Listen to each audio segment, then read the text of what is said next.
आज हम लोग प्रतिरोध का तीसरा वीडियो अपलोड करने जा रहे हैं। अच्छी तरह से ध्यान से देखना। तो हम लोग प्रतिरोध में समानांतर क्रम पढ़ लिए थे। समानांतर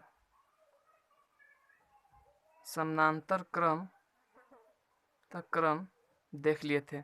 तो समानांतर क्रम के बाद हम लोग देखे थे, समानांतर क्रम के बाद आज हम लोग देखेंगे श्रेणी क्रम। समानांतर के बाद आज क्या देखेंगे? श्रेणी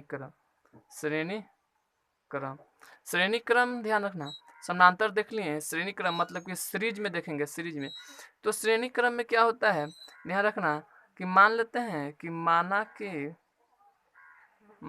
कि R1 R2 तथा R3 तीन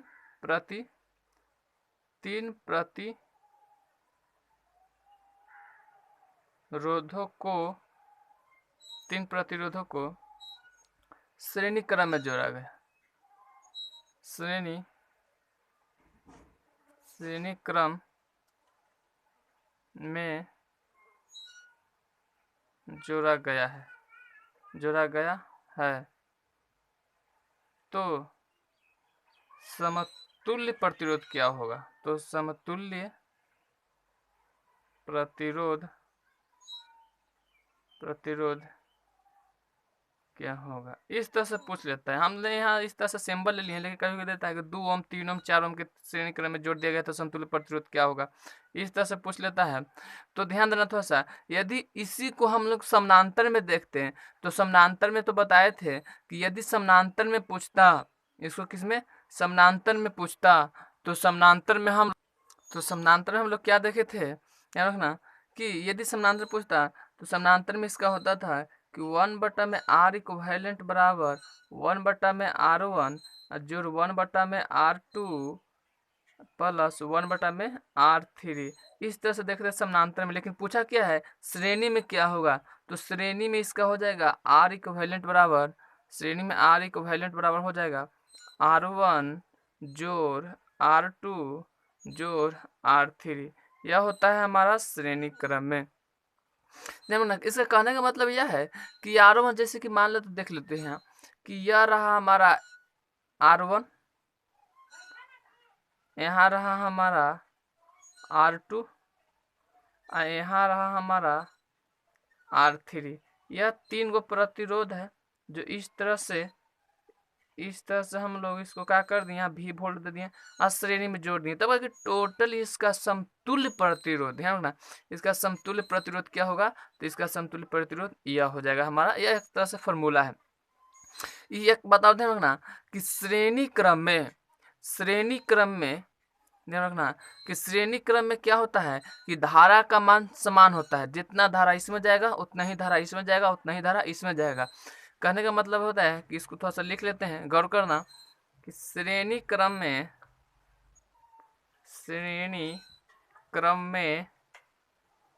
धारा का मान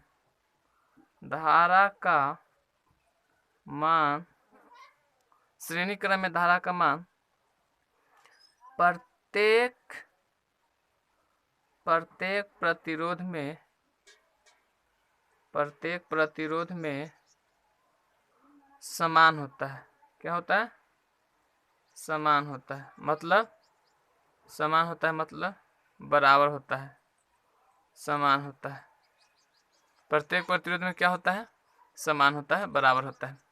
अब एक बात आप ध्यान रखना कि इसमें लिख लेते हैं कि श्रेणी क्रम में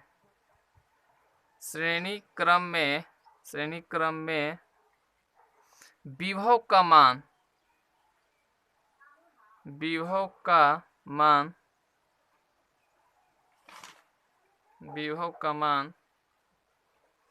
श्रेणी क्रम में विभव का मान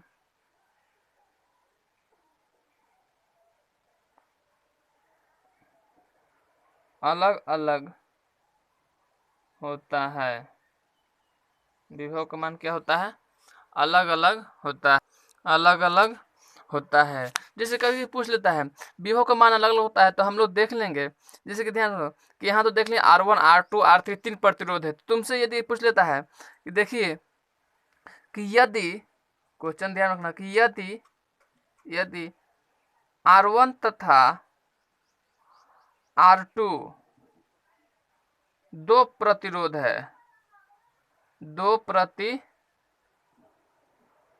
है जो श्रेणी क्रम में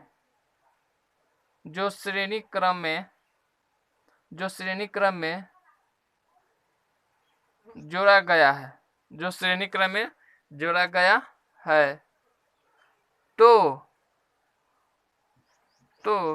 दोनों प्रतिरोधों में धारा का अनुपात क्या होगा? धारा का अनुपात क्या होगा? धारा का अनुपात क्या होगा? धारा का अनुपात क्या होगा? तब धारा पूछा है तो धारा तो अभी बताएं कि श्रेणी क्रम में, यहाँ लिखे हैं कि श्रेणी क्रम में धारा का मान प्रत्येक प्रतिरोध में क्या होगा? समान होता है। मतलब जितना करंट इसमें जाएगा उतना ही करंट इसमें जाएगा, उतना ही करंट इसमें जाएगा। तो दोनों में पूछ लिया कि R1 तथा R2 में हमारा क्या पूछा कि धारा का मान, तो धारा का मान क्या हो जाएगा हमारा? 1:1, मतलब कि 1:1 हो जाएगा। यह हमारा धारा का अनुपात हो जाएगा। धारा का अनुपात पूछा है तो ये दोनों में धारा का मान क्या हो जाएगा? बराबर हो जाएगा। धारा का अनुपात क्या हो जाएगा? बराबर हो जाएगा दोनों प्रतिरोध में। सब में पूछता है क्योंकि धारा सब में क्या होता है? बराबर होता है।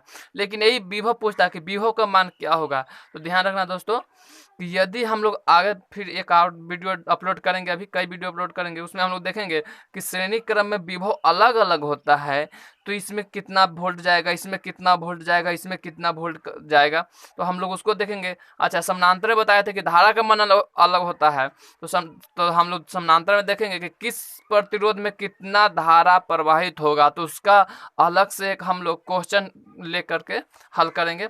फिलहाल अभी हम लोग थ्योरी देख रहे हैं, तो थ्योरी पर थोड़ा सा गौर करना। अब इसमें हम लोग आगे देखेंगे। ध्यान रखना कि कभी कभी पूछ जाता है कि पावर, तो श्रेणी क्रम में ध्यान रखना कि पावर पूछेगा तो ध्यान रखना कि श्रेणी क्रम में, यहाँ लिख लेते हैं,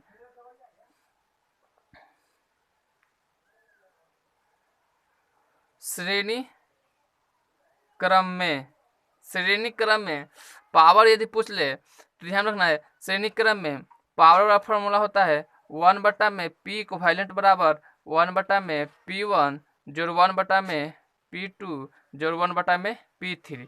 कहने का मतलब यह हुआ कि मान लेते कि ध्यान दो, एगो यहाँ इस तरह से बल्ब लगा दिए, एगो यहाँ इस तरह से बल्ब लगा दिए, एगो यहाँ इस तरह से बल्ब लगा दिए। हमने 3 बल्ब लगा दिए।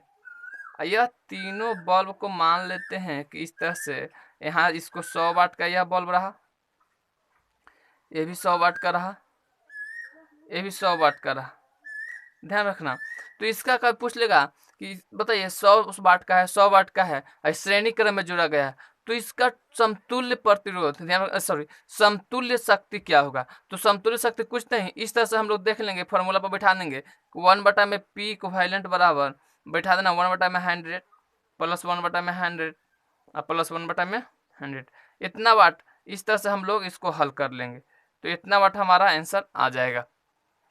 तो इस तरह से इसी में यदि यहाँ दे देगा P1 जोड़ P1 P2 P3, यह 3 को दे दिया। पावर इसका है ना, यह बल्ब का पावर P1 रहा, इसका P2 रहा, इसका P3 रहा। आपका श्रेणी क्रम में जोड़ दिया गया है, तो इसका समतुल्य शक्ति क्या होगा? तो यह इसका समतुल्य शक्ति हमारा यह हो जाएगा।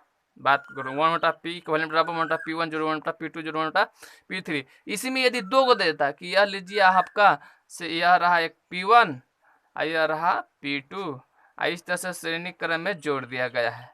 इस तरह से क्या कर दिया गया है?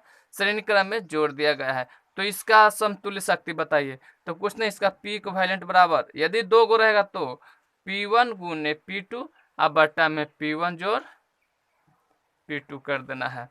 तो इस तरह से यदि पूछता है श्रेणी क्रम में जोड़ दिया गया है 2 को, तो 2 के लिए हम लोग इतना वाट आंसर करेंगे। तो इस तरह से कोई दिक्कत नहीं होना चाहिए। अब हम लोग आगे इसी में बढ़ते हैं कि यदि यह तो यह रहा है ना श्रेणी क्रम में, और देख लो यदि श्रेणी क्रम हमने 3 को प्रतिरोध लिए इसलिए इतना ही चले, है ना। श्रेणी क्रम ध्यान रखना 3 को लिए तो R1 जो R2 जो R3 और रहेगा, तो इसी में और जोड़ देना है है ना। इस पर क्वेश्चन चलेंगे तो सब क्लियर हो जाएगा। अभी हम लोग कई टाइप का क्वेश्चन चलेंगे, है ना, फिगर वाला चलेंगे, इस तरह फिर खाली अंक वाला चलेंगे, है ना। अब हम लोग आगे ध्यान देते हैं, थोड़ा सा गौर करना कि यदि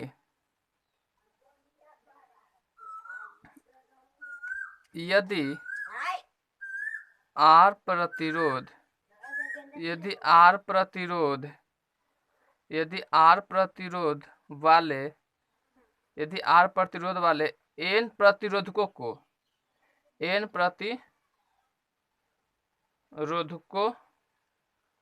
ध्यान रखना।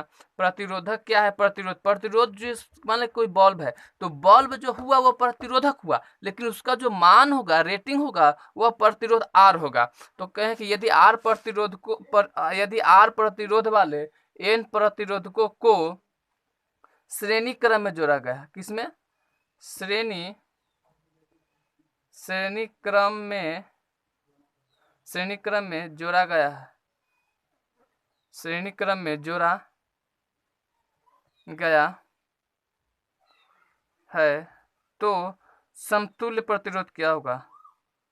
तो समतुल्य प्रतिरोध क्या होगा? तो समतुल्य प्रतिरोध क्या होगा? तो समतुल्य प्रतिरोध क्या होगा? तो कुछ नहीं करना है, तो समतुल्य प्रतिरोध क्या होगा? तो ध्यान रखना है, इसके लिए बस आर इक्विवेलेंट बराबर फॉर्मूला डायरेक्ट लिख देना है, एन आर। यही यदि श्रेणी में बताए थे, यही यदि समांतर में बताए तो समांतर में बताए थे कि आर वाई एन, लेकिन श्रेणी में कहेगा तो एन आर। जैसे इस तरह पर हम क्वेश्चन इस सब पर चलेंगे, बहुत डिटेल से क्वेश्चन चलेंगे, है ना, बहुत सारा क्वेश्चन है ना, वो सब हम लोग अपलोड करेंगे। अब ध्यान रखना, इसी में एक और ऑब्जेक्टिव कर लेते हैं कि कम रेटिंग का बल्ब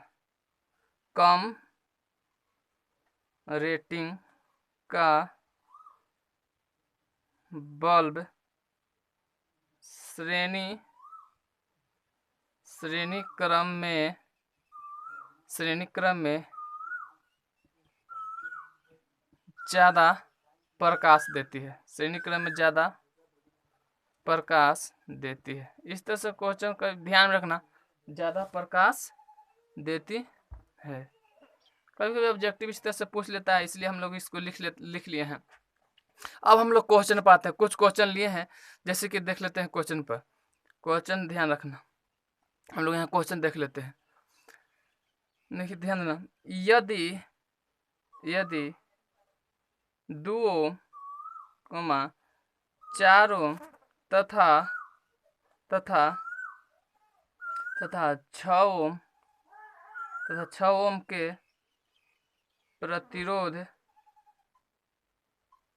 प्रतिरोधों को श्रेणी क्रम में जोड़ा गया है। श्रेणी क्रम में जोड़ा गया है। श्रेणी क्रम में जोड़ा गया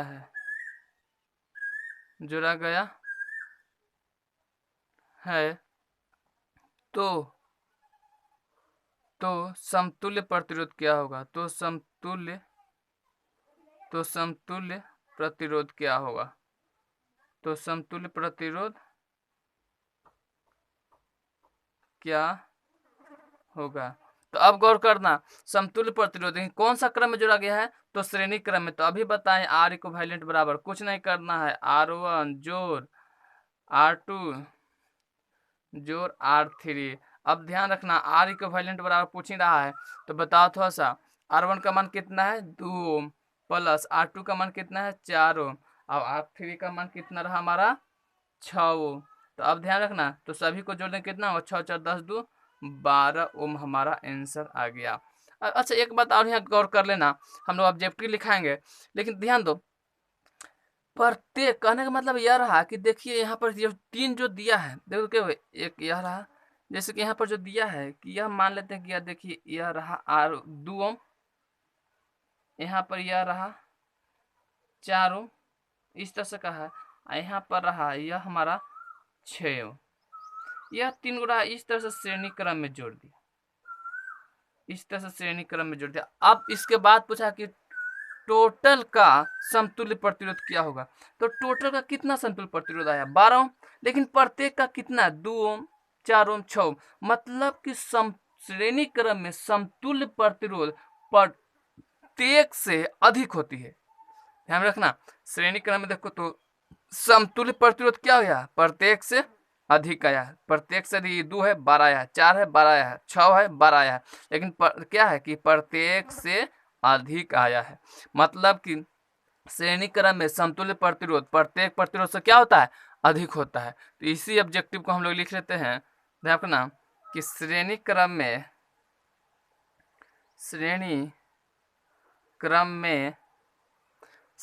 में समतुल्य प्रतिरोध श्रेणी क्रम में समतुल्य प्रतिरोध श्रेणी क्रम में समतुल्य प्रतिरोध श्रेणी क्रम में समतुल्य प्रतिरोध प्रत्येक से अधिक होती है। प्रत्येक से क्या होती है, अधिक होती है। प्रत्येक से अधिक होती है। प्रत्येक से अधिक होती है। तो यह रहा, इस तरह से हम लोग है ना, मतलब कि श्रेणी क्रम में समतुल्य प्रतिरोध क्या होती है, प्रत्येक से अधिक। तो अब हम लोग देख लेते हैं इसी में और कि क्वेश्चन एक और देख लेते हैं कि क्वेश्चन पर ध्यान रखना कि 20 ओम के 5 प्रतिरोधकों या फिर 5 प्रतिरोधकों को श्रेणी क्रम में जोड़ा गया है। श्रेणी क्रम में जोड़ा गया है तो समतुल्य प्रतिरोध क्या होगा। तो समतुल्य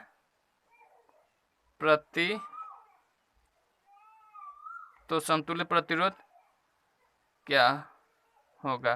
तो ध्यान दो, यही यदि समानांतर क्रम में जोड़ा रहता तो हम लोग 5/20 कर देते हैं, लेकिन श्रेणी क्रम में जोड़ा गया तो श्रेणी क्रम में अभी बताए R इक्विवेलेंट बराबर यह रहा 20 और गुने यह रहा 5, मतलब R इक्विवेलेंट बराबर फॉर्मूला बताया है अभी कि R इक्विवेलेंट बराबर होता है N गुने R, मतलब NR। तो ध्यान दो, तो N की जगह पर N का मतलब संख्या, N क्या है, N हमारा संख्या है, प्रतिरोधकों की संख्या। R तो हमारा प्रतिरोध है ही है, R हमारा क्या है, प्रतिरोध। तो आप ध्यान रखना, तो N के गो है 5 गो है, तो 5 और ध्यान देना R प्रतिरोधक के गो है, मतलब कि 20 प्रतिरोध वाला है, 20 ओम का प्रतिरोध है के गो 5 गो, तो 20 गुने 5 मतलब 20×5 100 हमारा 100 ओम हमारा क्या हो जाएगा, आंसर हो जाएगा R इक्विवेलेंट बराबर, है ना। या फिर ऐसे भी जोड़ सकते हैं, बताओ थोड़ा सा कि R इक्विवेलेंट बराबर फॉर्मूला बताए के गो है 5 गो है, तो 20 जोड़ 20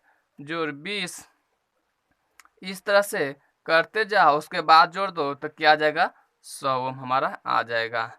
तो इस तरह से भी हम लोग देख सकते हैं, तो 100 ओम ऐसे भी आ जाएगा, नहीं अन्यथा फिर हम लोग इस तरह से देख लेंगे। तो ध्यान रखना, कभी कभी पूछ देता है, चलो जैसे कि एक और क्वेश्चन ले लेते हैं। ध्यान रखना, वाट पर शक्ति पर अभी बताएं, जैसे कि कभी कभी क्वेश्चन पूछ देता है कि चलो 100 वाट और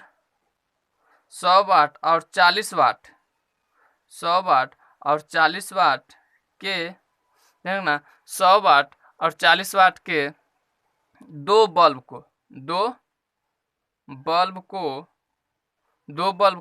श्रेणी क्रम में जोड़ा गया है।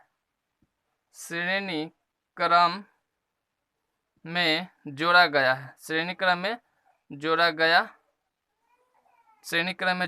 है तो समतुल्य